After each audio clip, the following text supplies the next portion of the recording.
Good morning students. ये class 6 के का बुक है आपको जीके का। तो आइए इसमें हम सिलेबस को देख लेते हैं एक बार। ये आपका कंटेंट्स है पूरा, देख पा रहे होंगे। तो इसमें जो हमें पढ़ना है वो यूनिट 1 के लिए पेज नंबर 5 to 17। यूनिट 1 के लिए हमें क्या पढ़ना है, पेज नंबर 5 to 17। बाकी सिलेबस आप लोग देख सकते हैं कि कैसे है, लेकिन हम यूनिट 1 के लिए क्या पढ़ना है अभी, पेज नंबर 5 to 17। तो आइए पेज नंबर 5 को देखते हैं क्या है पेज नंबर 5 में।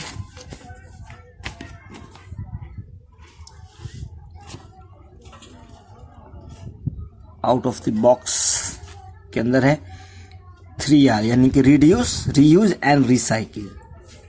The 3R of the environment, reduce, reuse and recycle.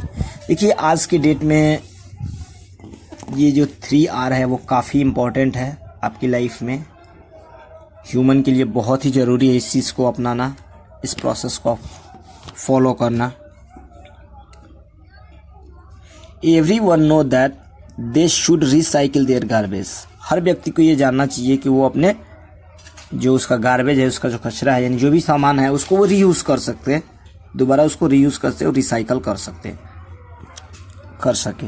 But what's the right way to recycle. और क्या लेकिन तरीका होना चाहिए रिसाइकिल करने का, सही तरीका क्या होना चाहिए। We can refer to the 3R for this. और इसके लिए 3R का फॉर्मूला दिया गया है,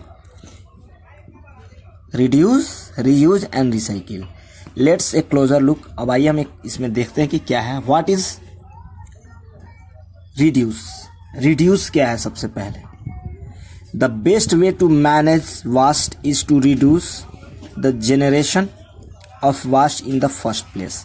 यानी जो सबसे बढ़िया तरीका है, अच्छा तरीका जो है वो वास्ट को मैनेज करने का, वो क्या है, रिड्यूस करना। यानी कि जितना वास्ट हो रहा है उसको कम से कम वास्ट को फैलाएं, मतलब कम से कम कचरे को हम फैलाएं। In order to achieve this, इसको अचीव करने के लिए there are a few steps that can be followed. इसको फॉलो करने के लिए कुछ स्टेप्स हैं जिनको फॉलो किया जा सकता है या कर सकते हैं। Whenever possible buy in bulk so that less packets are dumped in the bin. यानी कि जब जितना कभी हो सके, जितना भी पॉसिबल हो आपके लिए, जब कभी भी आप बल्क में सामान को खरीदिए, जिससे क्या होगा कि वो कम पैकेज को डंप करना पड़ेगा आपको। Use cloth napkin instead of paper napkin. और पेपर नैपकिन की जगह पे आप क्लोथ्स के नैपकिन को यूज कर सकते हैं। Buy goods that are durable and will not need replacing too often. यानी कि ऐसे सामान को खरीदे जो टिकाऊ हो, यानी कि जो लंबे समय तक चल सके। ठीक है, लंबे समय तक चल सके, को जल्दी रिप्लेस करने की आवश्यकता ना पड़े। By following these steps we can reduce the production of waste. इस तरह से हम क्या कर सकते हैं, वास्ट के प्रोडक्शन को कम कर सकते हैं। ठीक है ना, रिड्यूस का मतलब होता है कम करना। ठीक है, तो किसी भी चीज़ को यानी कि वास्ट को कम करने के लिए आप क्या कर सकते हैं। सबसे पहला तो है कि आप जो सामान खरीदने जा रहे हैं तो आप उसको बल्क में खरीदिए। उससे क्या होगा, यानी कि आप थोक में खरीदते हैं तो वो क्या होता है, आपका कम से कम आप वास्ट को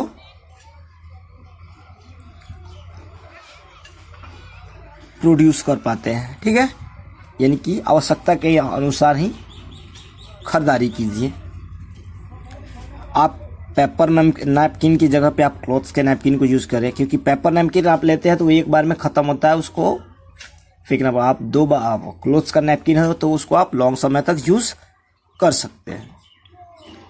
बाय गुड्स यानी कि सामान ऐसे खरीदें जो लंबे समय तक चलने वाला हो, उसको जल्दी रिप्लेस करने की आवश्यकता ना पड़े।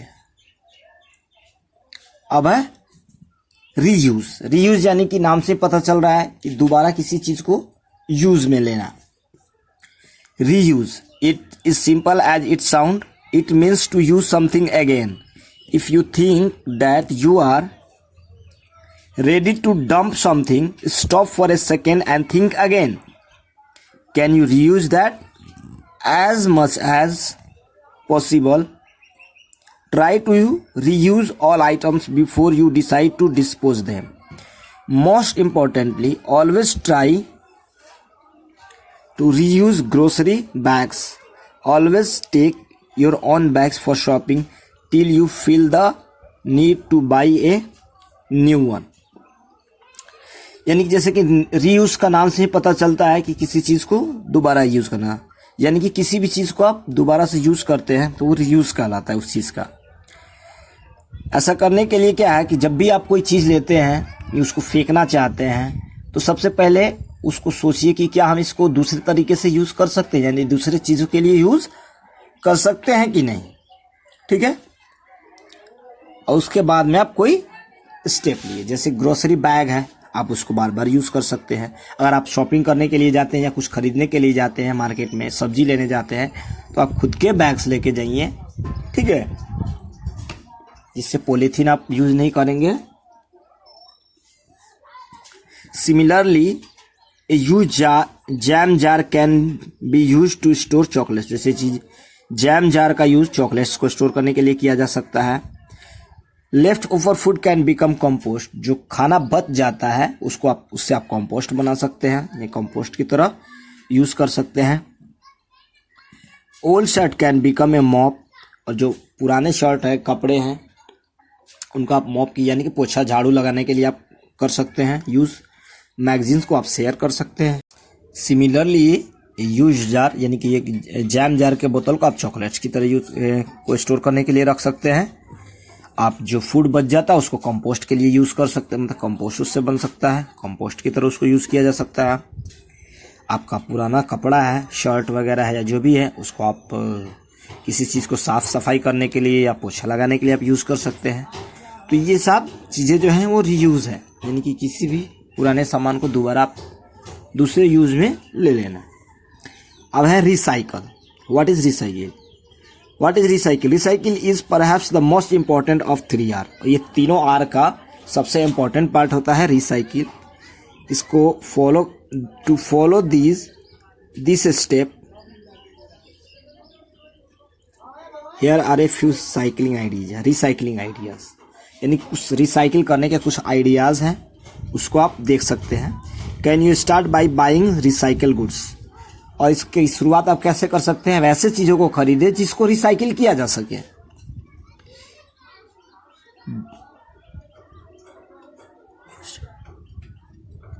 यानी कहने का मतलब है कि जो आप सामान खरीदते हैं, ठीक है ना, तो आप ऐसे सामान भी खरीद सकते हैं जो कि रिसाइकल प्रोडक्ट्स हो, यानी कि किसी चीज से बनाया गया हो। इससे क्या होगा, वो उसकी जब डिमांड बढ़ेगी तो लोगों में इंटरेस्ट भी होगा, और इंटरेस्ट बढ़ने के साथ साथ उस चीज को वो जब आप खरीदिएगा तो जब उसकी डिमांड बढ़ेगी तो वो चीजों को रिसाइकल करने में उनको मदद भी मिलेगी, और वो रिसाइकल उस चीज को करेंगे और बनाएंगे।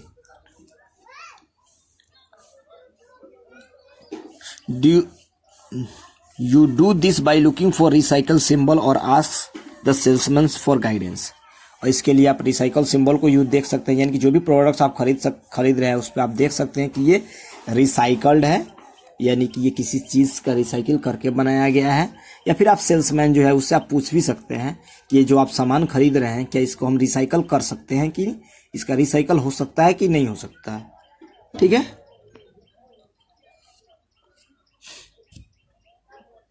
रिसाइकल सिंबल जो होता है उसका दो मतलब होता है। पहला है the product is made from recycle material, यानी कि जो आप प्रोडक्ट खरीद रहे हैं वो रिसाइकल मटेरियल से तैयार किया गया हो। और दूसरा है आइटम कैन बी रिसाइकल्ड, यानी कि जो आप आइटम ले रहे हैं वो रिसाइकल हो सकता है या उसको रिसाइकल किया जा सकता है। The other way to recycle is to look for recycle centre around your area. और रिसाइकल करने के लिए आप अपने एरिया में यानी अपने आसपास में जो रिसाइकिल सेंटर है उसके बारे में आप पता लगा सकते हैं, उसको आप बारे में आप जान सकते हैं। This will specially prove helpful where plastic recycle and electronic recycle are concern. और इससे आप क्या कर सकते हैं, जो प्लास्टिक रिसाइकिलिंग है उसके बारे में भी है हेल्पफुल होता है, और उसके बारे में भी आप जान सकते हैं। कि कहाँ पे होता है, वहाँ पे आप उस चीज़ को रिसाइकल करवा सकते हैं, या फिर जो इलेक्ट्रॉनिक रिसाइकलिंग जो है उससे कंसर्न कर सकते हैं। यानी ये सारी चीज़ें हैं, मतलब एक समरी के तौर पे देखा जाए तो 3 चीज़ें हैं इसमें, रिड्यूस, रीयूज और रिसाइकिल। ये 3R के पार्ट्स हैं। रिड्यूस यानी कि कम करना। कोशिश कीजिए कि कोई भी चीज़ जो आप खरीद रहे हैं, ठीक है ना, उसको इस हिसाब से खरीदिए कि वो बचे नहीं, यानी कि जो जितना आपको ज़रूरत हो उतना ही सामान को खरीदे, ठीक है। कम से कम कचरा को आप प्रोड्यूस करें। रीयूज यानी कि जो सामान आपके पास है उसको फेंकने से पहले आप उसको दोबारा किसी और तरीके से क्या आप उसको रीयूज कर सकते हैं, इसके बारे में सोचें। रिसाइकिल यानी कि जो चीज़ें आपने रीयूज में नहीं आ रही है, यानी उसको आप यूज़ नहीं कर सकते हैं, तो आप उसको के बारे में पता कीजिए कि इसको रिसाइकल किया जा सकता है या नहीं, ठीक है।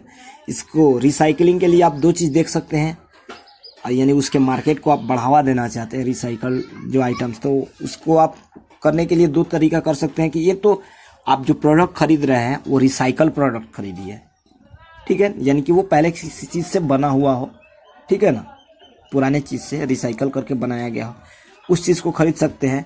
या फिर आप जो सारी चीज़ खरीद रहे हैं, जो चीज़ आप खरीद रहे हैं, क्या वो रिसाइकल हो सकता है ये आप पता कर लीजिए, ठीक है। तो ये होता है आपको 3R का इम्पोर्टेंस। ये चैप्टर आपका कंप्लीट। इसको खूब ध्यान से पढ़िए, इसके अंदर से क्वेश्चन बनाए जा सकते हैं।